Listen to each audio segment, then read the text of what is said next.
नमस्कार विद्यार्थी मित्रांनो, आजचा आपला सायन्सचा पिरियड आहे. आता ह्याच्यामध्ये आपण रिॲक्शनच्या टाईप्स बघितल्या. आतापर्यंत बरेच टाईप्स आपण रिॲक्शनच्या बघितल्या. कोणत्या कोणत्या बघितल्या? पहिले कॉम्बिनेशन, त्याच्यानंतर decomposition, displacement reaction, double displacement reaction, exothermic, endothermic reaction, हे असे रिॲक्शनचे आपण टाईप बघितले. प्रत्येक टाईपचे आपण एक एक दोन दोन एक्झाम्पल बघितलेत. आता आपण एवढे टाईप बघत असताना त्या रिॲक्शनचा रेट पाहणार आहोत. रेट म्हणजेच काय? कोणती रिॲक्शन किती फास्ट होते किंवा कोणती रिॲक्शन किती स्लो होते. आपल्या आजूबाजूला अनेक रिॲक्शन्स होत असतात, हे आपण बघत असतो. कोणत्या कोणत्या होतात?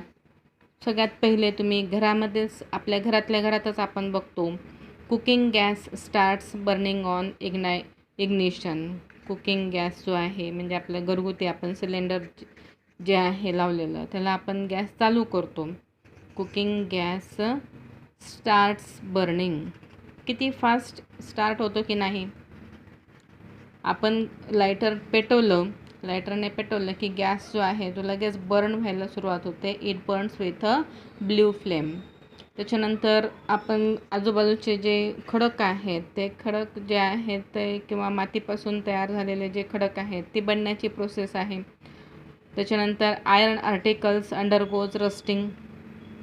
आपल्याकडे जर काही आयर्नचे आर्टिकल्स असतील, त्या आयर्न आर्टिकल्स जे आहेत ते किती वेळात त्यांच्यावर गंज चढतो. Iron articles undergoes rusting. किती वेळामध्ये त्यांच्यामध्ये गंज चढतो. आपल्याला हे पण माहिती, जितक्या फास्टमध्ये कुकिंग गॅस बर्न झाला तेवढ्या फास्टमध्ये आयर्न आर्टिकल रस्ट होतात का? तेवढ्या फास्टमध्ये गंजतात का? नाही गंजत. ते त्यांचं जे गंजणं आहे ते थोडंसं स्लो असतं. आपण बऱ्याच काळपर्यंत आयर्न आर्टिकल हे वॉटरच्या सानिध्यामध्ये किंवा मॉइस्ट एअरमध्ये ठेवलं की 2-3 दिवसांनी त्यांच्यावर गंज चढलेला आपल्याला दिसतो. त्याच्यानंतर एफरसन्स. आपण बेकिंग सोडा किंवा इनो जे आहे, ते इनो जर आपण वॉटरमध्ये मिक्स केलं की लगेच एफरसन्स निघतात. एफरसन्स कोणत्या गॅसच्या असतात? त्या एफरसन्स ऑफ CO2 गॅस. कोणता गॅस असतो तो? CO2 gas. म्हणजे आपण बेकिंग सोडा किंवा इनो पावडर जर आपण त्याला ॲसिडमध्ये मिक्स केला किंवा लिंबू पाण्यामध्ये आपण त्याला जर टाकला तर लगेच त्याचे एफरसन्स निघतात. It is a fast reaction. जर आपण डायल्यूट सल्फ्युरिक ॲसिड जे आहे H2SO4, या सल्फ्युरिक ॲसिडमध्ये जर आपण बेरियम क्लोराईड जर टाकला, BaCl2, हा जर टाकला तर याच्यापासून काय तयार होतं? बेरियम सल्फेट तयार होतो, BaSO4 तयार होतो, प्लस HCl जे आहे, दुसरं ॲसिड जे आहे ते तयार होतं, HCl.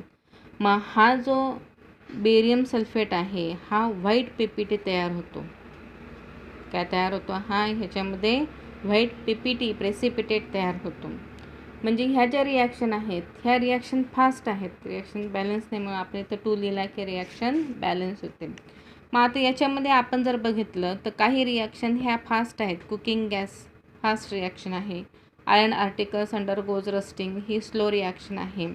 इथं फॉर्मेशन ऑफ PPT, हे सल्फ्युरिक ॲसिड आहे, हे बेरियम क्लोराईड आहे, दोघांची रिॲक्शन झाली की इथं काय तयार झाला? व्हाईट प्रेसिपिटेट तयार झाला बेरियम सल्फेटचा. कोणती रिॲक्शन झाली ही? It is a double displacement reaction, कारण इथं PPT तयार झाला. मग ही फास्ट रिॲक्शन आहे. काही रिॲक्शन फास्ट असतात, काही रिॲक्शन ह्या स्लो असतात. हे असं का होतं? किंवा काही रिॲक्शनचा याला काय म्हणतो आपण? स्पीड म्हणतो. काही रिॲक्शन ह्या स्पीडीली होतात, त्यालाच आपण त्या रिॲक्शनचा काय म्हणतो? रेट म्हणतो. हा नॅचरल रेट आहे. पण हा जो नॅचरल रेट आहे हा आपल्याला काही वरून काही घटक जे आहे ते टाकूनसुद्धा, किंवा हा रेट जो आहे हा कोणत्या कोणत्या नैसर्गिक घटकांवर अवलंबून आहे, असे काही फॅक्टर्स आहेत ज्यांच्यावर रिॲक्शनचा रेट अवलंबून आहे. असे कोणते कोणते फॅक्टर्स आहेत ते आपण आता इथे बघणार आहोत. Factors affecting the rate of a reaction. असे महत्त्वाचे 5 फॅक्टर आहेत. ते 5 फॅक्टर म्हणजेच nature of the reactant, size of the particles आपण लिहू आणि मग नंतर एकेकाची माहिती घेऊ. Factors affecting factors affecting rate of reaction. पहिला फॅक्टर आहे रेट ऑफ रिॲक्शनवर अफेक्ट करणारा, तो म्हणजे नेचर ऑफ द रिॲक्टंट्स. कोणता आहे? Nature of the reactants. Reactants म्हणजे आपल्याला माहिती आहे the substances which take part in a chemical reaction, त्याला आपण काय म्हणतो? रिॲक्टंट्स म्हणतो. मग हे रिॲक्टंट्स कसे आहेत, कुठल्या स्टेटमध्ये आहे, मोर रिॲक्टिव्ह आहेत का लेस रिॲक्टिव्ह आहेत, त्याच्यावर सुद्धा त्या रिॲक्शनचा रेट अवलंबून असतो.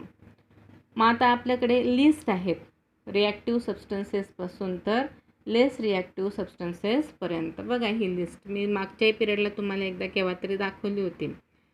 जास्त हाय रिॲक्टिव्ह कोण आहे? पोटॅशियम, त्याच्यानंतर sodium, lithium, calcium, magnesium, aluminium, zinc, iron, tin, lead आणि कॉपर. ही रिॲक्टिव्हिटी जी आहे ही यांची रिॲक्टिव्हिटी ही डिक्रीज होते आहे.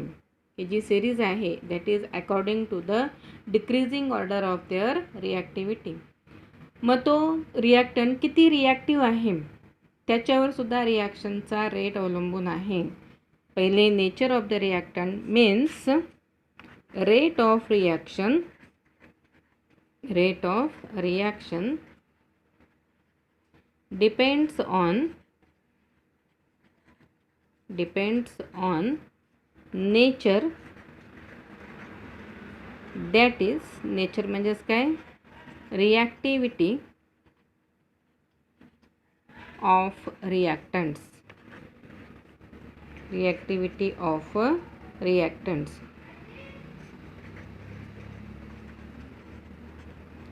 रिॲक्टंट्सच्या रिॲक्टिव्हिटीवर रिॲक्शनचा रेट अवलंबून आहे. मोर रिॲक्टिव्ह एलिमेंट्स अंडरगोज म्हणजे त्यांचे रिॲक्टंट्स जे आहेत ते मोर रिॲक्टिव्ह आहेत त्यांची रिॲक्शन फास्ट होते. मोर reactive रिॲक्टंट्स have fast reaction.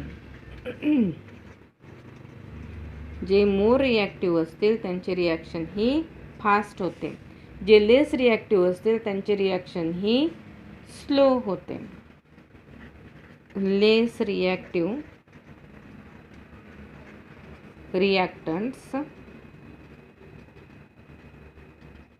Have slow reaction. जे लेस रिॲक्टिव्ह आहे त्यांची रिॲक्शन ही स्लो होते. आता दुसरा फॅक्टर जो आहे ज्याच्यावर रिॲक्शनचा रेट अवलंबून आहे ते म्हणजे size of the particles of reactants. Size of particles कोणाचे? रिॲक्टंट्सचे. आता हे तर आपल्याला माहितीच आहे. घरामध्ये आपण नुसतं साधं सरबत जरी बनवत असू तरी जर आपण शुगर जे आहे त्याचे ग्रॅन्युअल्स जर टाकले आणि तेच जर आपण शुगर मिक्सरमध्ये बारीक करून त्यांचं जर आपण सोल्युशन जर बनवलं तर कोणतं फास्ट डिझॉल्व होतं? जे आपण मिक्सरमध्ये बारीक केलेलं आहे ते. म्हणजेच रिॲक्टंट्स जर पावडर फॉर्ममध्ये जर असतील तर ती रिॲक्शन कशी होते? फास्ट होते. तेच रिॲक्टंट्स जर क्रिस्टलाइन फॉर्ममध्ये जर असतील तर ती रिॲक्शन कशी होते? स्लो होते. म्हणजेच आपण जे साईज जे आहे त्या रिॲक्टंटची साईज जेवढी स्मॉल असेल तेवढी रिॲक्शन फास्ट होते. Smaller is the size of the reactants. Smaller is the size of reactants. जेवढे रिॲक्टंटची साईज स्मॉल असेल तेवढा रिॲक्शनचा रेट हा फास्ट असेल. Smaller is the size of the reactants, faster is the rate of reaction. That is If the reactants are in a smaller size or if they are in a powder form, then rate of reaction is faster. If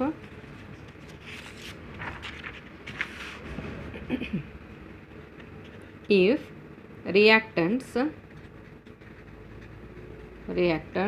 are in powder form,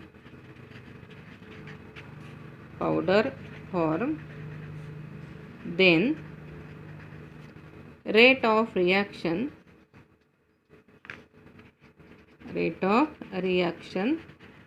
is greater. जर reactant हे powder फॉर्ममध्ये जर असतील तर रिॲक्शनचा rate हा जास्त असतो. तिसरा फॅक्टर आहे तो म्हणजे concentration of रिॲक्टंट्स.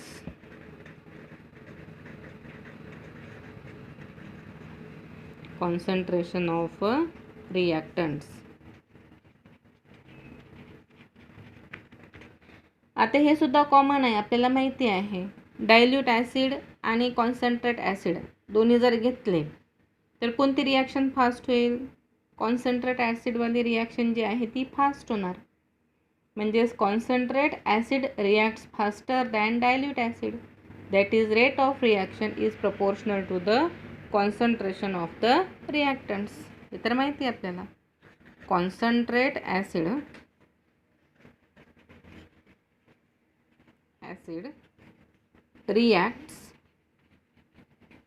reacts faster than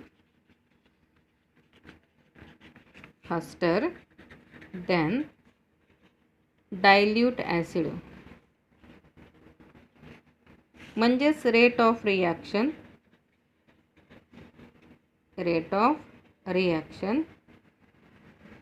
is directly proportional to the concentration of reactants.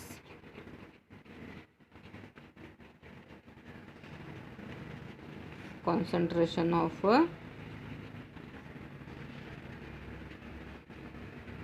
reactants. रिॲक्शनचा जो रेट आहे हा कशावर डिपेंड आहे? It is directly proportional to the concentration of the reactants. Less concentration असेल तर रेट ऑफ रिॲक्शन हा slow असेल.